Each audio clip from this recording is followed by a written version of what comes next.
Saludos. Hoy vamos a trabajar con lo que es el tema del impulso y la cantidad de movimiento lineal y concluiremos con la unidad número 3, que es dinámica. Primero vamos a hablar del impulso. El impulso es la capacidad de una fuerza para hacer el cambio en la cantidad de movimiento. En términos cotidianos podemos entender el impulso como un empujón o un tirón repentino que hace que un objeto pueda cambiar su movimiento, que pueda acelerar. El tema 17 nos dice que si ese impulso es debido a una fuerza constante, entonces lo podemos calcular como el producto de esa fuerza por el delta T.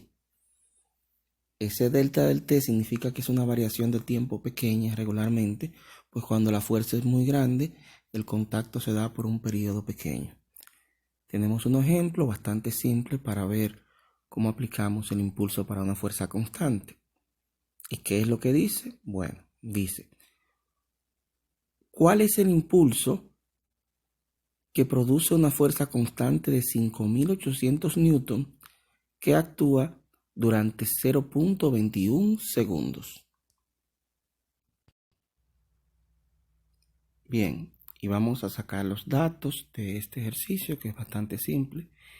La fuerza para calcular el impulso y el tiempo. Primero la fuerza, que es de 5.800 newton.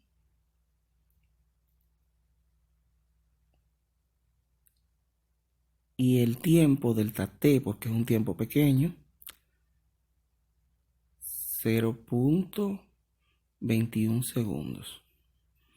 Como este es un impulso, lo podemos calcular como fuerza por delta T. Esta fuerza es constante, por eso podemos utilizar esta fórmula. La fuerza es 5.800 newton y lo multiplicamos por 0.21 segundos. 0.21. Al multiplicar esto, podemos hacerlo con la calculadora, sería,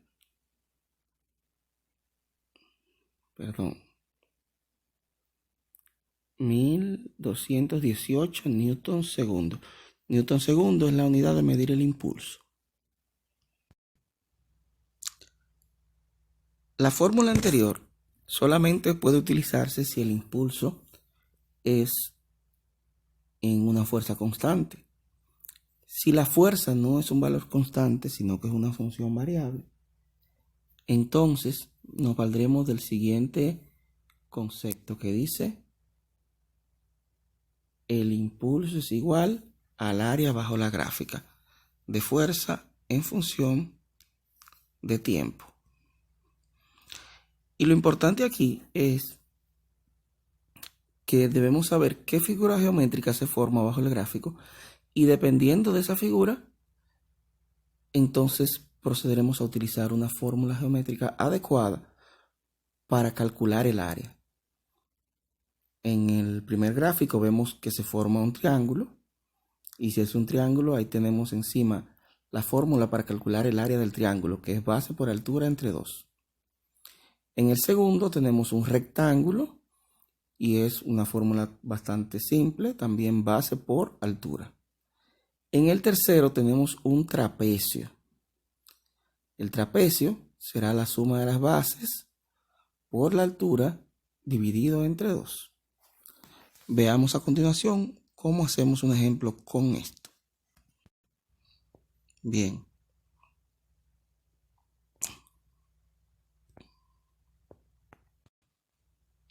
Nos falta primero el ejemplo que dice cuál es el impulso según la gráfica.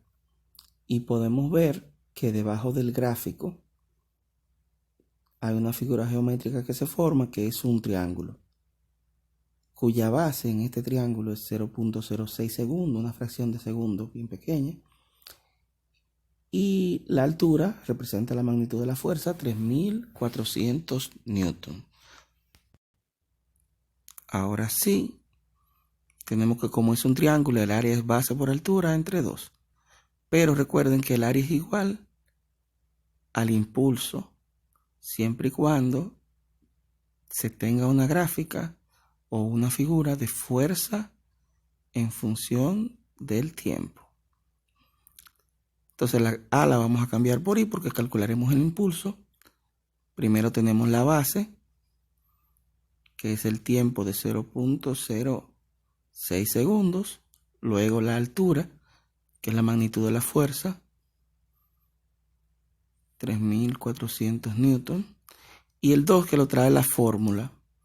Multiplicamos y dividimos entre 2. Multiplicamos lo de arriba. Y nos resulta 102 newton segundos. Se pone en el orden newton segundos siempre el resultado. Y ahí tenemos